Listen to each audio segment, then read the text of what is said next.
The barmaid returned with their drinks, 3 mugs of spiced wine, and set them on the table. The big Viking tossed her several dinars, which he stuffed in her apron pocket before disappearing. Gunnarsson downed half his drink before coming up for air. Not as good as meat, but it will do well enough, he grinned. Seeing his companion had yet to touch his drink, he slapped the Gaul on the arm. Drink up, Henri. I plan on drinking you under the table before this night is over. What? The handsome Frenchman momentarily took his eyes from the beautiful Yasmina and looked down at the cup before him. Oui, of course. He picked it up and turned his gaze back to the veiled entertainer as he drank. Gunnarsson looked at Tashimi, holding her own mug in her hands, and both of them laughed aloud. Seeing their friend mesmerized by an alluring female was all too familiar to them.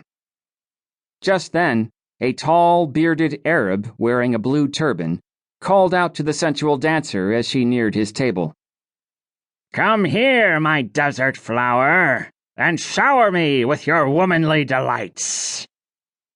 The 4 men seated with him all laughed and urged him on enough so that as the raven-haired beauty attempted to slide around their table, the loudmouth Arab reached out and tried to grab her. At first, Yasmina was amused and waved her hands out towards his face as she moved away from him.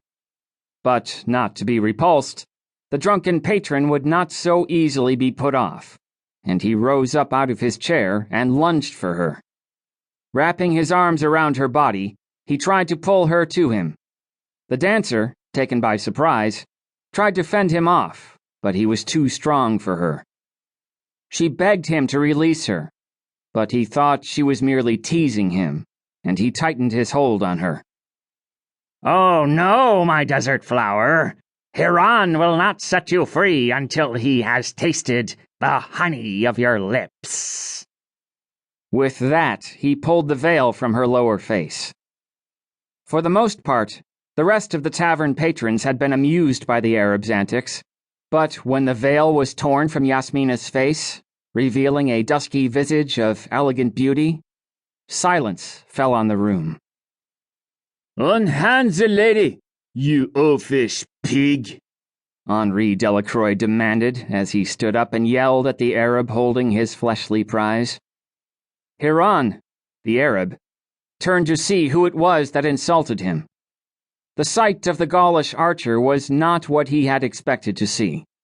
Still, the foreigner was smaller by a foot, and the desert warrior was not about to suffer public humiliation at the hands of such a fool. He let the girl go, and from the black sash about his middle, whipped out a curved, 3-foot scimitar. You dare call me a pig? You uncouth, foreign dog, he retorted as she began to push through the tables, his sword high over his head. I will teach you some manners while I cut out that foolish tongue of yours. Delacroix stood his ground, and when Hiran was close enough to wield his weapon, the wiry Gaul ducked under the sharp blade while extending his left leg. Unable to stop his forward momentum, the angry Arab tripped over the leg and barreled headfirst into the back wall. There was a loud smack when his head, cushioned by his turban, made contact with the unmoving wall, and Hiran dropped senseless to the floor. So much for that lout, Delacroix smiled at his friends as he brushed his hands together. My hero, Yasmina praised as she started for the handsome rogue. Sadly, before she could reach her dashing savior, Hiran's oafish brother, Raoul, got up from his table and threw his mug at Delacroix. It caught the archer on the temple and smashed into 1,000 pieces. Suddenly, Delacroix was seeing stars as he fell onto his back, at which point Raoul rushed forward, prepared to inflict more bodily harm to the fellow who had humiliated his brother. To keep listening to this audiobook, I've left you a link in the description so you can do it.